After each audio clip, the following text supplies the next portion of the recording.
Um, was I sore? But Yeah, it was sore, but hey, I it comes with the territory. yeah, I mean, I hear that so many times with wrestlers or fighters that they just like, oh, I can work through it, no big deal, I'll get it fixed later, and then later never happens, and then it just becomes like It even worse becomes than it was. tiring 'cause yeah, it swelled up a lot. Like it would get it Mm. swells up now, but not as bad as it did. You could tell it would be puffy after a show because all the things you're doing on it. So now, like it gets sore because it's still trying to heal. And I went through physical therapy, but they dismissed me at 4 weeks because I was already lifting 320 pounds with my legs. But it's certain times, so they were like, yeah, you've only been in here like 3 weeks and you're already lifting 320. Yeah, you gotta go. Get ready for your show now. So yeah, I was already slamming and doing stuff in the wrestling ring too. So it was like they were like, yeah, you really don't need this. We'll finish this week up, and after that, good luck with your show and just go. But yeah, I like it a lot better like this because now at least I know it doesn't swell up as bad, and I know my knee is durable. It's going to do what I need it to do. Like am I careful? Yeah, I still don't want to get hurt, but I am a little bit more cautious of things that I do as well. I mean, that's just smart in general to be cautious when it comes to stuff like that, especially obviously with the knee issue. I mean, from what I remember hearing, everyone always says knees and shoulders are like the first thing to go out. Yes, they are. And I Yeah. never would have thought it would have happened to me, honestly. Yeah, that was the most devastating thing ever. Like, when it happened, like, all I wanted to do was cry. I was like, oh my God, I have a debut coming up and my knee's never been like this. But that's what happens after you jump in the ring without working out for a little bit and after surgery 4 Mm. weeks. Like, yeah, I should have did that. I knew better. Never Well, again. I mean, it's a good story you've got, and you can actually show how tough you are. That you can, I mean, hell, you could use it in promo later. Yeah, definitely. Because a lot of people really don't know that I went through. Like I was very quiet about it. Yeah. So yeah, a lot of people didn't know that I had surgery in December. So yeah, I was very quiet about it because I just wanted to show my badassness. I didn't want nothing to prevent me. Like, oh, you might not be able to wrestle. No, I'm gonna wrestle. So yeah, I was like really quiet. And I mean, the last show was freaking. We still reached the heights that we normally do. So I mean, it was amazing. I mean, and then our coaches even knew that I had a torn meniscus at first, so they were making sure, are you okay? Which knee? So they were really cautious about which knee they would mess with and things like that when we did the show, when we were practicing. But other than that, like, it was a lot of action. Like, even at the end, the round was over and I went after Sheena again. They were like, she's trying to have a fourth round. Oh yeah, I went after her again. It was hilarious. She was like, I didn't know. She said, you were so freaking serious. She said, I thought maybe I went too far. Like, girl, nah, I'm putting on a show. So, how do you Yeah. like the wrestling? How do you like the wrestling aspect of it? Have you always been a fan? Yeah, I've always been a fan. I love The Undertaker. My uncle was very into wrestling, so he introduced us to The Undertaker and things when we were younger. So when I would wrestle with my dad all the time, so yeah, wrestling is just like, it's a different type of rush. Like, I'm always nervous backstage because I'll tell you, I was asking, anybody want to act like they're me and go out there? But once you hear your music drop and you're already in that ring, it's like, oh God, it's showtime. Let's do this. Like once you're in that ring, it feels like home. So, and I love it. Like, you don't really care what's going on. You just do your best and you can't relive that moment. So everything that you've learned is right there. You just gotta execute everything and go. So it's like, this is why the show is showtime. Time to get this on, like, and do what you gotta do. And that's pretty much what we go out there doing. All of us go out there and put on our best effort. Remember everything we learned, whether we train, because I train even not just when I get there, but I also train outside of that. As soon as I saw what LFC was and realized it wasn't just a cutesy booty contest, I was like, okay, yeah, I need to go get training. Yeah, first of all, they was prancing around in lingerie. I could do that. Then I watched Sturgis fight, and I was like, okay, yeah, I need to take my ass and get in some training. I'm not about to go out there looking crazy. I want them to like me for my skill, not because of my beauty. Fuck that. So I was like, yeah, Right. no. Yeah, I want them to be like, oh my God, she executed that really well. Oh my God, she put on a good performance. Oh my God, I don't want to just be known for, oh yeah, she looks nice in that outfit or she's pretty. Like, no, I want to go out there and be badass. Well, I mean, that's just the way you got to do it, really. So who Yeah. trained you? How did you get trained? My first trainer was Alex Porto, and he was out of Pro Wrestling 2.0. And then recently, I had been training with Demos out of Orlando as well. So yeah, those are the two that I've trained with, the most recent. Nice. Now, are there some wrestlers, whether it be male or female, out there that you kind of not model yourself out of, but maybe pick certain moves that you want to do and use those in the ring? Yeah, I actually finally did the Trinity Naomi way of the stink face in my last match. I love that move. You jump up on the shoulders and you pull the opponent, you strangle them with your legs and pull them into your butt and then kick them away. I love that. I saw that. I was like, oh my God, I have to do that. Like, I know in one of my fights I did the John Claude Van Damme. My coach trained me that. Like, I go on the ropes and then I spin around and choke them in the turnbuckle with my leg. I love the camel clutch. As far as a wrestler that I really like model, I think that's the only one I really remember that I pulled a move from. They all do different moves, so it's just like, yeah, it just depends. But I mean, I really didn't model myself after a certain wrestler at all. I just kind of went with the flow of kind of what I wanted to be and who I wanted to be after a lot of the stuff that I went through. I was like, okay, I don't want to be a good guy. I just want to be a bad guy so I can destroy everything. So that's pretty much, I kind of went in with that. But I do watch wrestlers a little bit more now, but I can't really say that I really modeled myself off of anybody. Okay, that's not too bad then.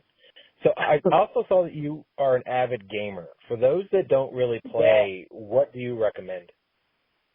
Gaming, I love Call of Duty Zombies. I mean, I'll play Call of Duty, but they are so try-hard. They make me mad. I'll get mad at the controller and I'll start fussing at everybody. But I love Zombies, even though they are kind of intense too. I like Dead by Daylight. Only person I get happy when they kill me is Michael Myers, because Michael Myers is my fiance. So I don't mind if he kills me. Like, I like Fortnite. I don't like building. So I would pick Call of Duty over Fortnite any day. So, those are probably my favorite two games. Like, God of War, I love watching God of War because my son plays it, but I really can't get into it. I would get mad. So, but I know a lot about God of War and Devil May Cry. And then I like fighting games like Mortal Kombat, Soul Calibur, and things of that nature too. Nice. Yeah, I do another podcast about the city of Arlington, and they have a esports team that is a Call of Duty team, and I've been to some of those events, and it is nuts. Like, it is so crazy watching them play all that.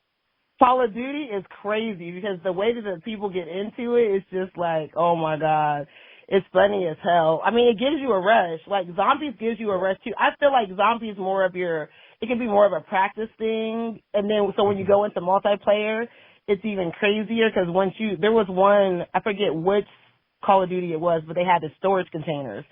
That one was such a rush. Like, I would always do really good on the kills, but I was always dying too because it was like, oh my God, like I walk into a trap. Like, oh my God, why did I walk into this? Stop shooting me! Like, I would get so mad. Like, I'd be high because I'll camp. I will camp. I don't even care if they call me a camper, especially in that one because I wanted to kill people. But then sometimes you accidentally walk into somebody else's hideout and they're shooting me. It's like, okay, I can't even get my controller ready to shoot the next person. So I'm like, oh my God, I don't even know where to go. It's chaotic as crap. And my viewers on Twitch would be like, oh my God, this is so freaking intense. She's over here yelling and jumping and things like that. We don't even know what to do. My teammates are yelling at me. I was like, oh my God. It's crazy. They were yelling at me like, okay, why are you going this way? And one of them was like, I got her, don't worry about it. And then they're telling my son, don't go help her.